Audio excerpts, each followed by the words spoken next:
ആവേശത്തെരയിളക്കി അച്ചുവും ഷാഫിയും.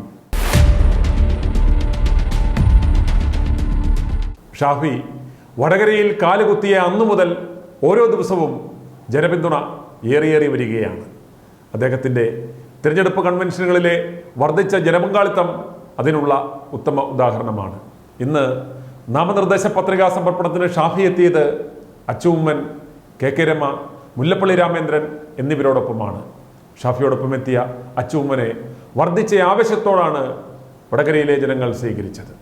ഇത്രയും വലിയൊരു ആവേശം അടുത്തിടെയെങ്ങാനും നമ്മൾ കണ്ടിട്ടുണ്ടോ? ഈ റോഡിന് താകാൻ പറ്റാത്ത രീതിയിലാണ് സ്ത്രീകൾ തടിച്ചുകൂടിയിരിക്കുന്നത്.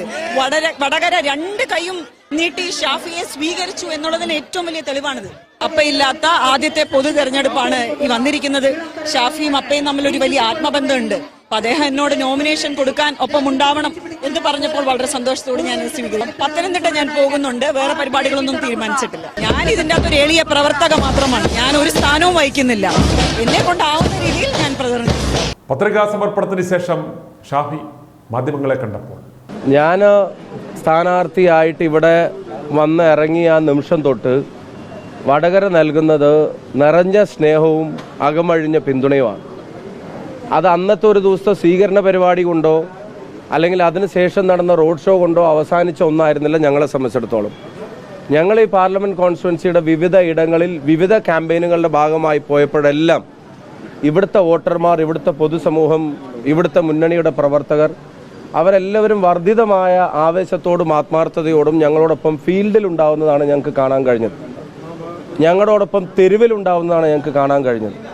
ഇന്ന് തന്നെ നോക്കുക, ഈ പൊള്ളുന്ന വെയിലിനെ വകവയ്ക്കാതെ ആയിരക്കണക്കിന് അമ്മമാരും സഹോദരിമാരും ഈ നോമിനേഷൻ റാലിയിൽ ഞങ്ങളോടൊപ്പം പങ്കെടുക്കുന്നത് ഉൾപ്പെടെ ഞങ്ങൾക്ക്, ഞാൻ ആവർത്തിച്ച് പറയുന്നു, തെല്ലും അഹങ്കാരമില്ലാത്ത തികഞ്ഞ ആത്മവിശ്വാസം ഞങ്ങൾക്ക് അനുഭവപ്പെടുകയാണ്. കംഫർട്ടബിളായി ഈ പാർലമെന്റ് കോൺസ്റ്റിറ്റ്യുവൻസി നിലനിർത്താൻ ഞങ്ങൾക്ക് സാധിക്കും. ഷാഫി മതേതരത്വ വോട്ടുകൾ മാത്രം മതിയെന്നാണ് ഷാഫി നേരത്തെ പറഞ്ഞത്. അത് SDP ഉദ്ദേശിച്ചാണ്.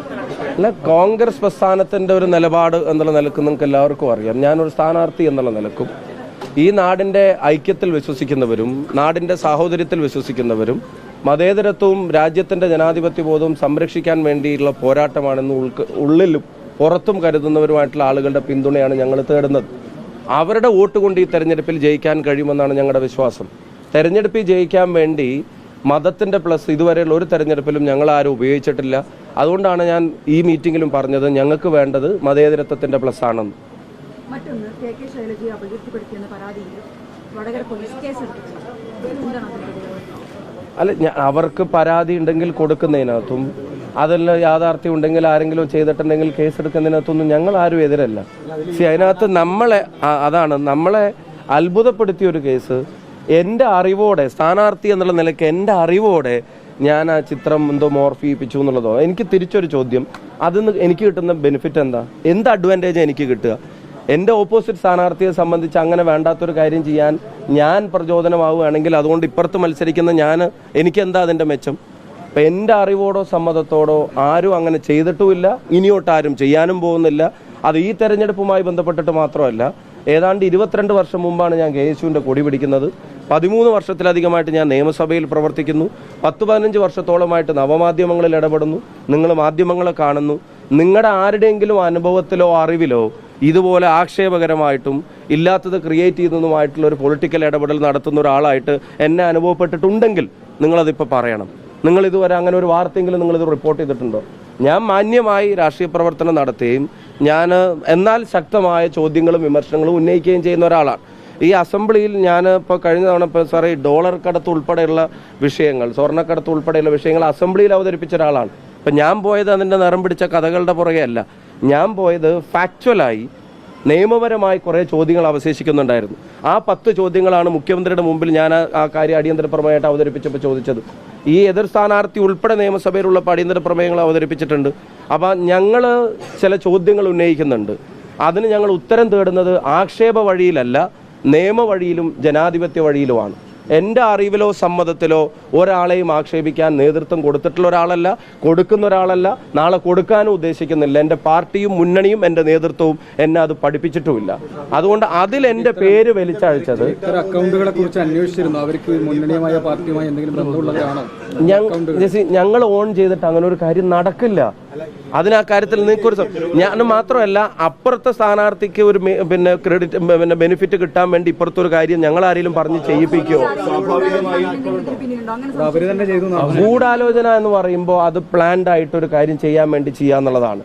UDFന്റെ നേതൃത്വമായിട്ട് ബന്ധപ്പെട്ടോ ഞങ്ങൾ ആരും അറിഞ്ഞിട്ടോ അങ്ങനെ ഒരു ആലോചനയില്ല, ഗൂഢാലോചനയില്ല, ചെയ്തിട്ടുമില്ല, ചെയ്യുകയില്ല എന്നുള്ള കാര്യത്തിന് സംശയം വേണ്ട. അങ്ങനെ ബെനിഫിറ്റ് കിട്ടാൻ വേണ്ടി ഞങ്ങൾ ചെയ്യില്ല എന്നുള്ളത് ഉറപ്പാണ്. ഇനിയിപ്പോൾ കേസ് എടുത്തിട്ടുണ്ടെന്നാണ് അതിലേക്ക് എന്നെ വലിച്ചഴിച്ചത്, എൻ്റെ പേര് അല്ലെങ്കിൽ സ്ഥാനാർത്ഥി എന്നുള്ള നിലക്ക് എന്നെ ആ പരാതിയിലേക്ക് വലിച്ചഴിച്ചത് കുറച്ച് തരം താന്നൊരു ഏർപ്പാടായി പോയി. അതിൽ ഞങ്ങൾക്ക് ജനങ്ങൾ തരുന്ന ഒരു പിന്തുണയിൽ അസ്വസ്ഥരായി ഇൻഡിവിജ്വലി സത്യം പറഞ്ഞാൽ ഞാനാണ് നിയമ നടപടികൾ സ്വീകരിക്കേണ്ടത്. ഞാൻ അതിനെപ്പറ്റി ആലോചിക്കും. കാരണം ഞാൻ അറിഞ്ഞിട്ടില്ലാത്ത, ഞാൻ ചെയ്തിട്ടില്ലാത്ത, എൻ്റെ അറിവോ സമ്മതവും ഇല്ലാത്ത ഒരു കാര്യത്തിന് എന്നെ കോട്ട് ചെയ്തിട്ട് ഒരു പരാതി കൊടുക്കുക, അത് വാർത്തയാക്കാൻ ശ്രമിക്കുകയും ചെയ്യുന്നതിൽ സത്യം പറഞ്ഞാൽ ഞാനാണ് പരാതി കൊടുക്കേണ്ടത്. ഇപ്പോൾ കഴിഞ്ഞ ദിവസം തന്നെ ഞാനും ധ്യാൻ ശ്രീനിവാസനും കൂടെ നിൽക്കുന്ന ഒരു ഫോട്ടോ വളരെ അവിചാരിതമായിട്ട് ഇവിടെ വെച്ച് കണ്ടതാണ്. കുറച്ച് കഴിഞ്ഞ് നോക്കുമ്പോൾ അതിൽ ധ്യാൻ ശ്രീനിവാസൻ്റെ പകരം വേറൊരു കഥാപാത്രം കയറി വരുന്നു. എന്നിട്ട് അതിവിടെ വ്യാപകമായി പ്രചരിപ്പിക്കപ്പെടുകയാണ്. അപ്പോൾ അങ്ങനത്തെ വ്യാജ പ്രചരണങ്ങളൊക്കെ ഇവിടെ നടത്തുന്നതാണ്. എത്രയോ പോസ്റ്ററുകളിൽ തലവെട്ടുന്നു. ഞാൻ ഏതെങ്കിലും ഒരു വോട്ടർമാരെ കാണാൻ പോകുമ്പോൾ ഒരു അമ്പലത്തിൽ നിന്ന് ഇറങ്ങി വരുമ്പോൾ സംഘടിച്ച് നിന്നിട്ട് എല്ലാവരും കൂടെ ഞാൻ അതിനകത്തൊന്നും ഒരു പരാതിയും പറയുന്നില്ല. അതൊക്കെ ജനങ്ങൾ വിലയിരുത്തട്ടെ എന്നുള്ളതാണ് അത്തരം കാര്യങ്ങളിലുള്ള ഞങ്ങളുടെ ഒരു ലൈൻ എന്ന് പറയുന്നത്. ഒരു കാര്യം, ചില ചോദ്യങ്ങളുണ്ട്, അത് ഞങ്ങൾ ചോദിച്ചുകൊണ്ടേയിരിക്കും. അതിനാണല്ലോ ഞങ്ങളെ ജനങ്ങൾ ഉത്തരവാദിത്വം ഏൽപ്പിച്ചിട്ടുള്ളത്. ആ ചോദ്യം ജനങ്ങളുടെ ചോദ്യമാണ്. കാരണം ജനങ്ങളുടെ നികുതി പണവുമായിട്ട് ബന്ധപ്പെട്ട കാര്യമാണ്. അത് ഞങ്ങൾ നിയമ വഴിയിലും ജനാധിപത്യ വഴിയിലും, അതിന് ആക്ഷേപ വഴിയും മോർഫിംഗ് വഴിയും ഞങ്ങൾക്കില്ല. i2i News, an eye for truth. i2i News subscribe ചെയ്തിട്ടില്ലാത്തവർ ഇപ്പോൾ തന്നെ സബ്സ്ക്രൈബ് ചെയ്യുക. നോട്ടിഫിക്കേഷൻ ലഭിക്കുവാൻ ബെൽ ബട്ടണും അമർത്തുക.